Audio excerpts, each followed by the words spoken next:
निज निर्मित कारिकावली मति संक्षिप्त चिरंतनोक्ति विशदीकरवाणी कौतुका ननु राजीव दया वसंवदः। तो ये जो विश्वनाथ पंचानन भट्टाचार्य जी हैं, वो इसका प्रयोजन बता रहे हैं, हम ग्रंथ क्यों लिख रहे हैं और कैसे लिख रहे हैं। क्योंकि प्रश्न कोई कर सकता है कि न्याय शास्त्र के अध्ययन करने के लिए तो बहुत से ग्रंथ पहले से उपस्थित हैं, अनेक ग्रंथ आचार्यों ने लिखे हैं, लीलावती आदि ग्रंथ हैं, तो आप क्यों एक नवीन ग्रंथ का आरंभ कर रहे हैं। तो इसके लिए वो बताते हैं कि मैं उसकी व्याख्या कर रहा हूँ, इसलिए कर रहा हूँ कि राजीव दया वसंवदः, क्योंकि बाकी जो ग्रंथ उपलब्ध हैं वो थोड़े, उस समय के जो ग्रंथ उस समय में लीलावती आदि ग्रंथ थे वो थोड़ा क्लिष्ट थे समझने के दृष्टिकोण से। तो एक सरल ग्रंथ आवश्यक था।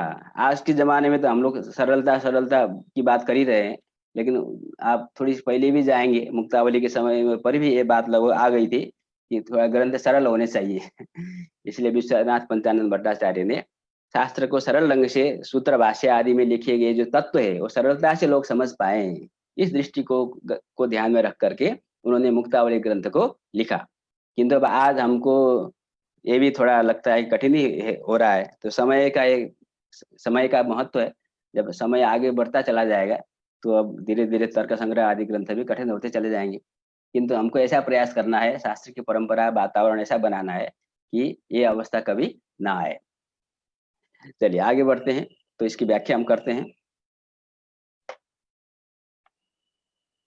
तो निज निर्मित कारिकावलिम अति संक्षिप्त चिरंतनोक्ति विशदी करवाणी कौतुकाथ ननु ननु राजीव दया संबदा, इसका अर्थ हम निकालते हैं। निज निर्मित कारिकावलिम, निजेन निर्मिता निज निर्मिता, निज निर्मिता चासो कारिकावली, निज निर्मित कारिकावली इति निज निर्मित कारिकावलिम, ये विग्रह है। विग्रह को आप लोग अभ्यास कर लीजिएगा, याद कर लीजिएगा।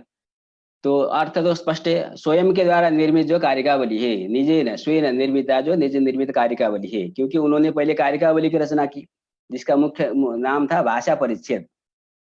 उस भाषा परिच्छेद के ऊपर, कारिकावली के ऊपर वो स्वयं मुक्तावली नाम की व्याख्या की रचना कर रहे हैं। तो उसी की अब निज निर्मित जो कारिकावली है, निजे न निर्मिता निज निर्मिता, निज निर्मिता चासो कारिकावली च इति निज निर्मित कारिकावली, ये विग्रह है, अर्थ स्पष्ट है। अपने स्वयं के द्वारा निर्मित जो कारिकावली है उस कारिकावली को विशदे करवाणी, उसकी मैं व्याख्या करता हूँ। विशदे करवाणी कैसे व्याख्या करते हैं।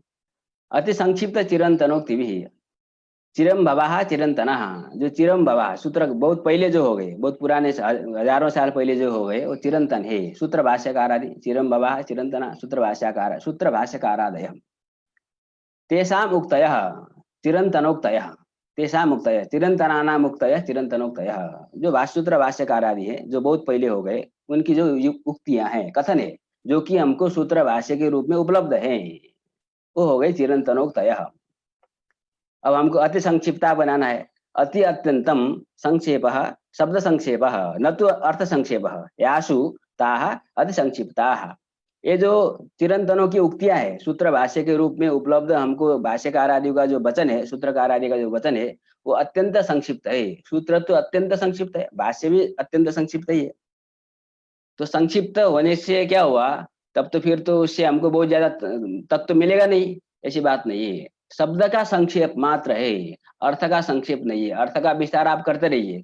सूत्रकार ने कब सूत्र लिखा, अब उसके ऊपर भाष्य टीका वार्तिक परंपरा, आज न्याय न्याय कोई भी परंपरा, न्याय वैशेषिक सांख्य योग वेदांत कोई भी परंपरा आप देख लीजिए, हजारों की हजारों पुस्तक लिखी गई है, उसकी व्याख्या हुई है, लेकिन उनका मूल तो वही सूत्र भाष्य ही है। अतः अर्थ का संक्षेप नहीं है, केवल शब्द का संक्षेप है। अति अत्यंतम संक्षेप शब्द संक्षेप न तो अर्थ संक्षेप यासु ताः अति संक्षिप्ता, अति संक्षिप्ता चिरंतनोक्तयः, अत्यंत संक्षिप्त वो जो चिरंतनों की उक्तियां है उनके द्वारा अति संक्षिप्त चिरंतनोक्ति भी, मतलब मैं अपने द्वारा लिखित कारिकावली की व्याख्यान कर रहा हूँ। तो किसी को प्रश्न आएगा कि आपने मूल ग्रंथ लिखा, फिर व्याख्या भी आपने लिखी, इसका मतलब आप एक नया संप्रदाय प्रवर्तित करना चाहते हैं, अपने सिद्धांतों को आगे बढ़ाना चाहते हैं समाज में। तो फिर विद्वत जन सब लोग इसको ग्राह्य करेंगे नहीं करेंगे, प्रश्न होगा, संदेह होगा। इसलिए वो स्पष्ट कर देते हैं कि मैं जो ग्रंथ लिखने जा रहा हूँ, मैं जो व्याख्या करने जा रहा हूँ, उस व्याख्यान में ऐसी कोई बात नहीं है। मैं क्या करना चाहता हूँ कि मैंने जो व्याख्या की है वो अपने मनगढ़ंत नहीं है। वो सूत्र भाष्यकार आदि का मैंने अच्छे से अध्ययन कर लिया है, सूत्र ग्रंथों का, भाष्य ग्रंथों का, उनका जो आशय है उसको मैंने अच्छे से समझ लिया है। उन्हीं तात्पर्य को ध्यान में रखते हुए मैं इस ग्रंथ की व्याख्या करने जा रहा हूँ। अतः अपने ग्रंथ का उन्होंने परंपरा के अंदर लाकर रखा, जिससे यह ग्रंथ प्रशंसनीय हो गया। कोई भी परंपरा का जो शास्त्र परंपरा से जो अध्ययन करता है वो इस ग्रंथ को अच्छे से समझ सकता है। तो अतः उन्होंने क्या कहा कि मैं सूत्र भाष्यकार आदि का जो हमारी जो परंपरा है, शास्त्र परंपरा, उस परंपरा के अंदर रह करके मैं उसकी व्याख्या करता हूँ। तो आगे है कौतुकात। अभी देखिए एक प्रश्न है यहाँ पर कि आप जो मेहनत कर रहे हैं, आपने जो ग्रंथ, आपने टीका लिखी, पहले कारिकावली लिखी, फिर आप उसकी व्याख्या कर रहे हैं मुक्तावली के रूप में।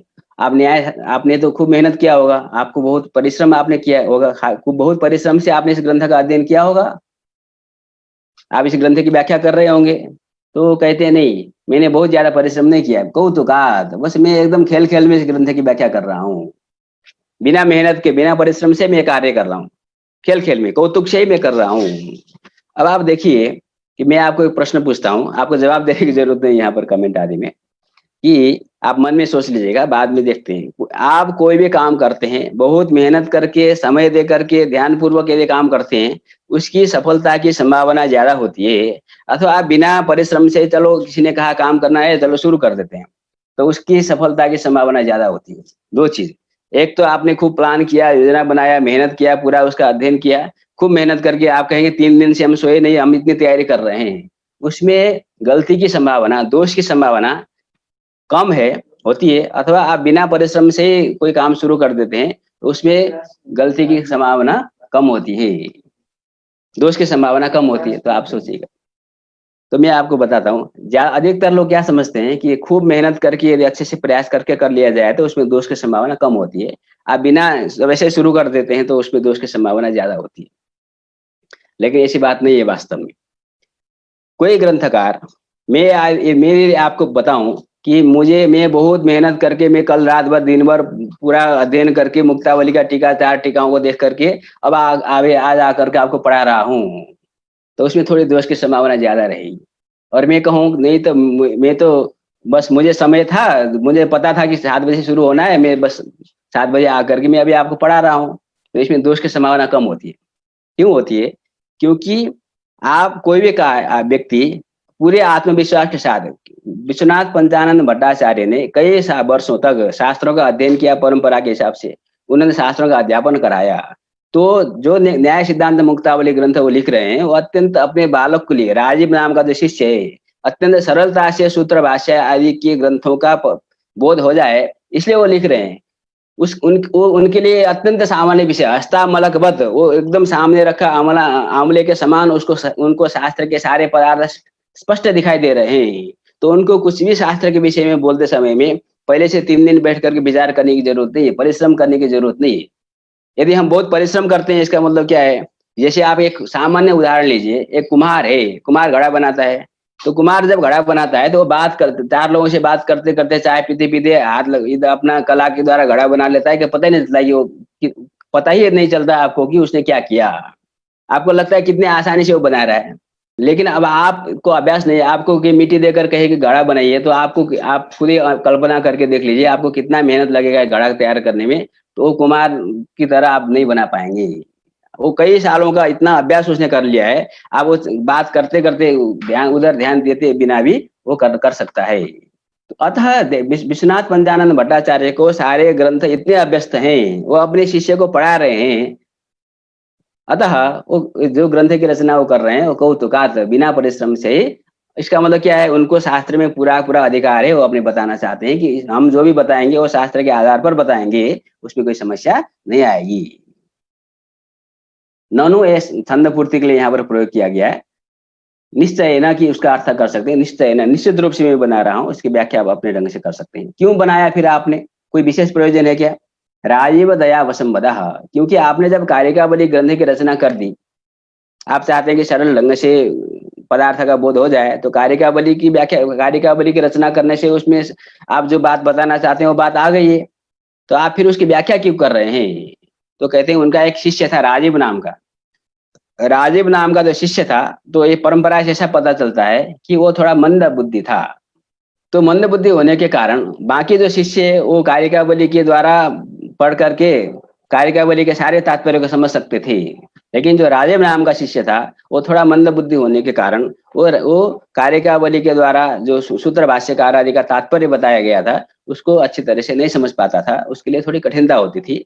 लेकिन गुरु के प्रति उसकी श्रद्धा थी, तो गुरु की उसके ऊपर दया आ गई कि इसको भी व्याख्या अच्छी तरह से समझ में आ जाए। अतः उन्होंने राजीव दया वसंबद, दया वसंबद, दया वसंबद, राजीव के ऊपर उनकी जो दया थी, जो प्रेम था, जो स्नेह था, उसके अधीन होकर के चलो जो मंद बुद्धि राजीव है, और राजीव एक प्रतिनिधि पात्र होगा, इसी प्रकार के और भी छात्र रहे होंगे। तो राजीव क्या, जो राजीव नाम का जो शिष्य है, राजीव के जैसे अन्य भी जो मंद बुद्धि शिष्य हैं, उन सब शिष्यों को भी लाभ मिले, इस दृष्टि से ध्यान में रख करके उन्होंने कारिकावली की व्याख्या की। विशदीकरवाणी, मैं उसके का विस्तार करता हूँ, मैं उसकी व्याख्या करता हूँ। सद्रव्या गुणगुम्फिता सुकृतिनाम सत्कर्मणाम ज्ञापिका सत्सामान्य विशेष नित्य मिलिता भाव प्रकर्षोज्ज्वला विष्णुर्वक्षसि विश्वनाथ कृतिना सिद्धांत मुक्तावली विन्यस्ता मनसो मुदम वितनुताम सद्युक्तिरेषा चिरम। चलिए इसकी व्याख्या करते हैं। तो ये जो मंगलाचरण श्लोक है, तृतीय मंगलाचरण श्लोक है, इन्होंने इस श्लोक का दो प्रकार की व्याख्या हम लोग करते हैं। एक तो यहाँ पर उन्होंने क्या किया है, मुक्तावली एक ग्रंथ का नाम उन्होंने रखा है। तो मुक्तावली एक मोतियों की माला है। उस मोतियों की माला रूप जो मुक्तावली है, उसको भगवान को समर्पित करते हैं। एक माला पक्ष हो गया। दूसरा, मुक्तावली नाम का जो ग्रंथ है, उस ग्रंथ को भी वो भगवान को समर्पित करते हैं। तो एक माला पक्ष है, एक ग्रंथ पक्ष है। तो हम पहले भगवान को माला समर्पित करते हैं, माला पक्ष में इसकी व्याख्या करते हैं। तो देखिए, सद्रव्या, ऊपर श्लोक में आपका सद्रव्या, सद्रव्या, तो सद्रव्य की व्याख्या करना है, द्रव्य सहित है सद्रव्या, द्रव्य से युक्त है। तो ये जो मोतियों की माला है, तो मोती एक द्रव्य है, सोना चांदी सारे द्रव्य में आते हैं, रत्न आदि। तो द्रव्य से युक्त ये मोतियों की माला है। मोती ही खुद स्वयं में द्रव्य है, तो द्रव्य से युक्त है। कुछ लोग इसकी व्याख्या करते हैं, द्रव्य मतलब मूल्य, धन। तो धन के द्वारा इसको खरीदा जा सकता है, अत्यंत बहुमूल्य है, ऐसा कहने का तात्पर्य है। द्रव्येण सहिता सद्रव्य। गुण गुम्फिता, गुणों के द्वारा गुम्फित है, गुण गुम्फिता। तो गुण शब्द का अर्थ होता है, यहाँ पर 24 गुण नहीं लेना है, वो हम लेंगे ग्रंथ पक्ष में। गुण अर्थात रस्सी, धागा। तो धागे से गुथी गई है, गुणेन गुम्फिता, क्योंकि माला है तो धागे से गुथी गई है। और कैसी है सब यहाँ पर देखिए, सिद्धांत मुक्तावली, इसको विशेष से बनाना है। जो मुक्तावली का विशेषण सब बन रहा है, पहला मुक्तावली का विशेषण बन रहा है द्रव्येण सहिता सद्रव्या, दूसरा है गुण गुम्फिता, तीसरा क्या है, सुकृति नाम सत्कर्मणाम ज्ञापिका। तो जो सुकृति जन है, सुकृति शब्द का अर्थ करना है जिसकी जिनकी कृतियां अच्छी है, उन्होंने जिन्होंने अच्छे अच्छे काम किए हैं पूर्व जन्म में, इस जन्म की बात नहीं करनी है। पूर्व जन्म में जिन्होंने अच्छे कर्म किए हैं, उनके जो सत्कर्म है, उनकी वो ज्ञापिका है। जैसे किसी के पास हम लोग क्या करते हैं कि किसी ने पूर्व जन्म में बहुत अच्छा काम किया है, ऐसे कैसे पता चलता है, इस जन्म में किसी के वैभव को देख करके, बिना बहुत ज्यादा परिश्रम किया अथवा परिश्रम करने पर भी सब सफल होते हैं, ऐसी बात नहीं है। सफलता भी उन्हीं को मिलती है जिन्होंने कुछ कर्म, जिनका प्रारब्ध अच्छा है। तो जिन्होंने अच्छे कर्म किए, तो हमारे हमने जो माला बनाई है, हम जिस माला की बात कर रहे हैं मुक्तावली की, वो इतना दिव्य माला, अलौकिक माला है, सबके पास ऐसी माला हो नहीं सकती, अत्यंत विलक्षण बहुमूल्य माला है। तो किसी के पास ऐसी माला यदि है, उस माला को देख करके हम अनुमान कर सकते हैं कि ये आदमी भाग्यशाली है, अर्थात इसने पूर्व जन्म में अच्छे कर्म किए हैं। अयम जनः सुकृति जनः मालावत्व, एतादृश विलक्षण मालावत्वात्, ये हम अनुमान करेंगे। तो विलक्षण माला को देख करके हम उस व्यक्ति के जन्मांतर में किए गए जो अच्छे कर्म है उसका अनुमान कर सकते हैं। तो अच्छे कर्म की ज्ञापिका ये माला है। सुकृति नाम सत्कर्मणाम ज्ञापिका, तो सुकृति जन के जो सत्कर्म है, अच्छे कर्म, उनकी ज्ञापिका है। सुकृति नाम सत्कर्मणाम ज्ञापिका। और सत्सामान्य विशेष नित्य मिलिता, ये मुक्तावली का विशेषण है। देखिए, सामान्य और विशेष इन दोनों के द्वारा नित्य मिलित है। तो मोतियों की माला बनाई गई है, तो मोतियों की माला में हो सकता है कि दो चार और भी कुछ रत्न जुड़े हुए हैं, क्योंकि मोतियों की माला में कोई जरूरी नहीं कि 100% मोती हो। और मोती भी कई प्रकार की अलग अलग मोतियां होती हैं, कुछ छोटी दाने होते हैं, कुछ बड़े दाने होते हैं। तो सत सामान्य शब्द का अर्थ यदि हम केवल सामान्य लिखेंगे तो सामान्य का अर्थ हो जाएगा जो थोड़ा निकृष्ट, ऐसा अर्थ ना आए, इसलिए सत सत सामान्यम लगाया। सामान्य मतलब देखने में छोटा सामान्य दिखता है, और अथवा दाना छोटा है किंतु वो अत्यंत बहुमूल्य है। दिखने में भले सामान्य दिखे लेकिन वो वास्तव में बहुमूल्य है, ये हो गया सत सामान्य। और सत सामान्य और विशेष प्रकार के कुछ दाने हैं, कुछ मोतियों के दाने सामान्य दिखने वाले हैं लेकिन सामान्य नहीं है, असामान्य है, विशेष है।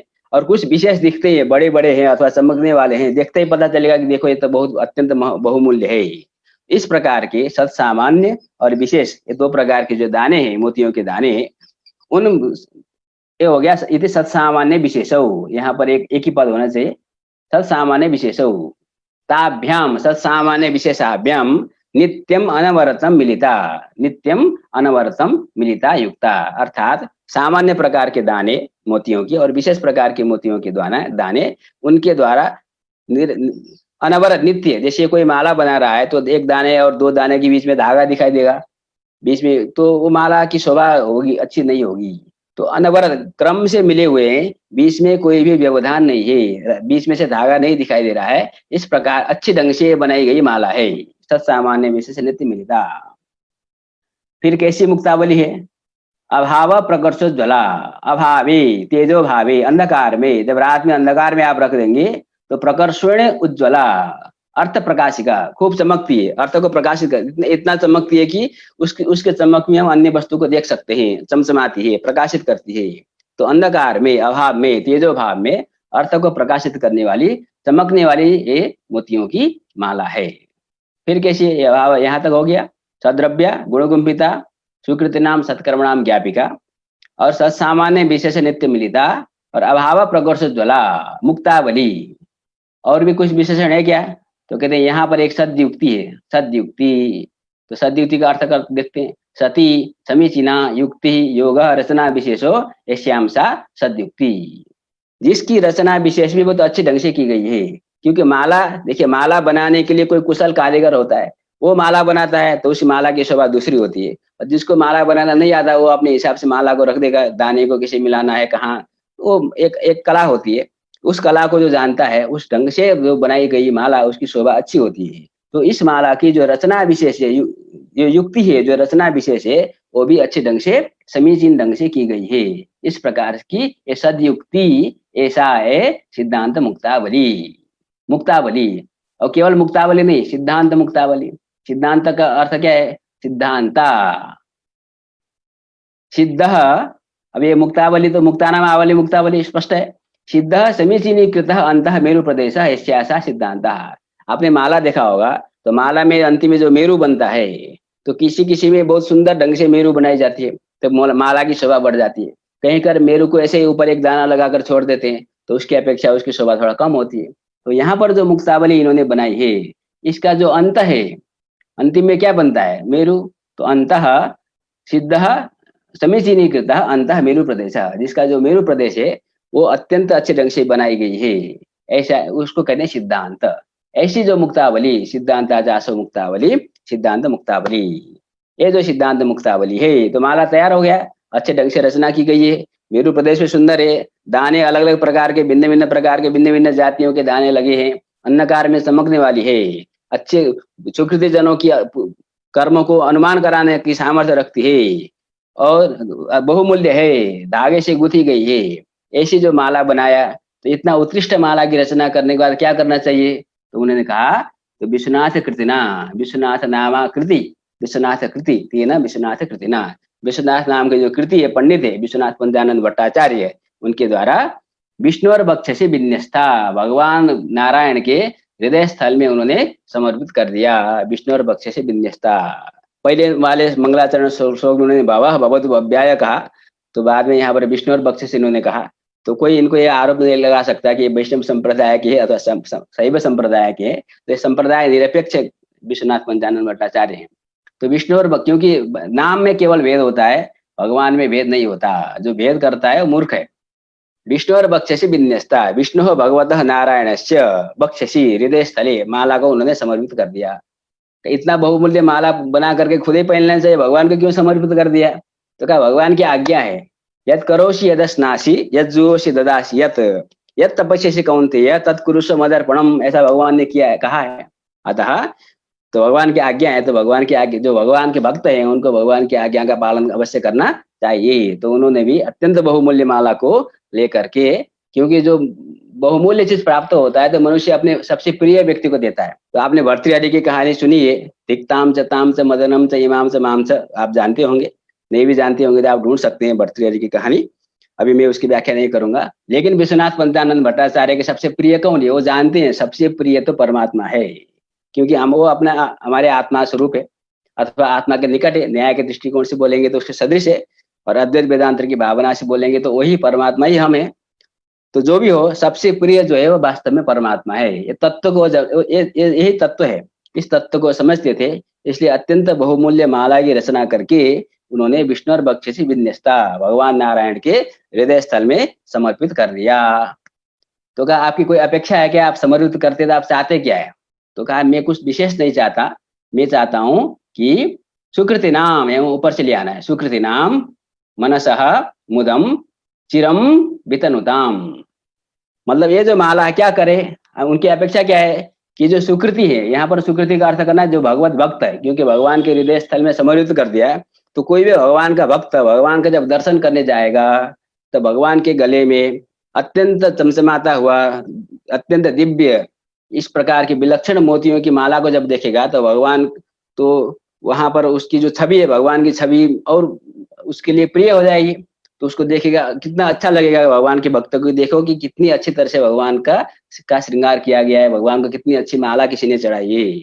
तो उसको देख करके भगवान का जो भक्त है उसकी जो प्रीति है, उसका जो मोद है, उसकी जो प्रसन्नता है, मुदम, वो चिरम, वो बढ़ता लंबे काल तक, दीर्घ काल तक वो प्रसन्नता बढ़ती जाए। भगवान के भक्त हमेशा प्रसन्न हो, यही उनकी अपेक्षा है। व्यक्तिगत रूप में उनको हमको नाम मिले, हमारा स्वार्थ हो, हमको धन संपत्ति मिले, इस प्रकार के उनका कोई स्वार्थ नहीं है। तो भगवान नारायण के हृदय स्थल में इन्होंने समर्पित कर दिया। तो समर्पित विन्यस्ता सती सुकृति नाम मनसः मुदम चिरम वितनुताम।